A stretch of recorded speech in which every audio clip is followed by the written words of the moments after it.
নমস্কার প্রিয় শ্রোতা বন্ধুরা, সনাতন ধর্মচর্চা চ্যানেলে সকলকে স্বাগত। আজকের ভিডিওতে আমরা জানব এই বছরের শেষ পূর্ণগ্রাস সূর্যগ্রহণ কবে, গ্রহণ কখন শুরু কখন শেষ, ভারত থেকে এটি দেখা যাবে কি না, গ্রহণের সূতককাল আমাদের মানতে হবে কি না, বিশেষ করে গর্ভবতী মায়েদের জন্য কি পালনীয়। চলুন বন্ধুরা, আর দেরি না করে ভিডিওটি শুরু করি। আশা করি ভিডিওটি আপনাদের জন্য খুবই উপকারী হবে। একটা বিশেষ অনুরোধ, ভিডিওটি স্কিপ করবেন না।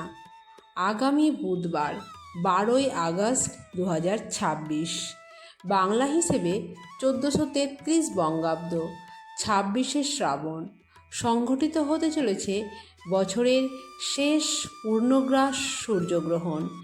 এই সূর্যগ্রহণটি শুরু হবে রাত্রি 9:04। এই গ্রহণটির পূর্ণগ্রাস আরম্ভ হবে রাত্রি 10:30। গ্রহণের মধ্যকালীন সময় থাকবে রাত্রি 11:17 এবং পূর্ণগ্রাসের সমাপ্তি হবে রাত্রি 12:02। অর্থাৎ মধ্যরাত্রি পেরিয়ে 13ই আগস্ট রাত্রি 1:23। এই গ্রহণের পূর্ণগ্রাসের স্থিতি থাকছে 2 ঘন্টা 16 মিনিট এবং সম্পূর্ণ গ্রহণের স্থিতি থাকছে 4 ঘন্টা 24 মিনিট। যেহেতু গ্রহণ শুরু হচ্ছে রাত্রি 9টার পর থেকে, অর্থাৎ আমাদের এই ভৌগোলিক অবস্থানে তখন সম্পূর্ণ রাত, আর রাতে যেহেতু সূর্যকে দেখা যায় না, তাই ভারত ও বাংলাদেশ সহ এশিয়ার বিভিন্ন অঞ্চল থেকে এই সূর্যগ্রহণ একেবারেই দৃশ্যমান হবে না। এবার প্রশ্ন হলো, যেহেতু গ্রহণ দেখা যাবে না, তাহলে গ্রহণের সূতককাল আমাদের মানতে হবে কি? উত্তর হলো না। যেমন মন্দির বন্ধ করা, উপবাস করা বা গ্রহণের সময় রান্নাবান্না বন্ধ করার মতো কোনো নিয়মই ভারতের মানুষদের মানতে হবে না। আমরা আমাদের স্বাভাবিক দৈনন্দিন কাজকর্ম সম্পূর্ণ নিশ্চিন্তে করতে পারি।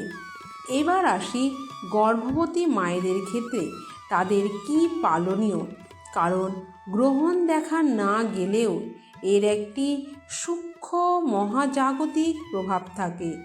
গর্ভবতী মায়েদের এই দিনটিতে মানসিক শান্তির জন্য অবশ্যই কিছু বিষয় করা উচিত।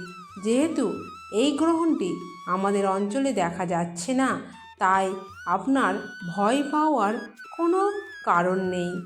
আপনার গর্ভস্থ সন্তান সম্পূর্ণরূপেই সুরক্ষিত।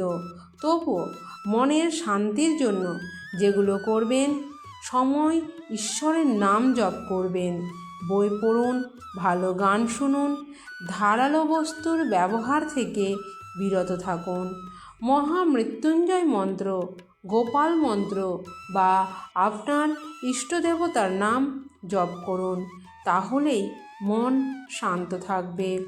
বন্ধুরা, বিজ্ঞানের চোখে সূর্যগ্রহণ হলো একটি অত্যন্ত স্বাভাবিক মহাজাগতিক ঘটনা।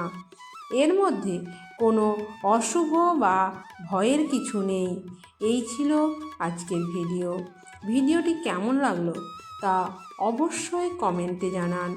ভিডিওটিতে লাইক করে প্রিয়জনের সাথে শেয়ার করুন। চ্যানেলে নতুন হলে চ্যানেলটি সাবস্ক্রাইব করতে একেবারেই ভুলবেন না, আর পাশে থাকা বেল আইকনটি প্রেস করুন এই রকম নতুন নতুন ভিডিওর আপডেট পেতে, আর এই রকম সূর্যগ্রহণ, ধর্মীয় সমস্ত রকম ভিডিওর আপডেট পাওয়ার জন্য।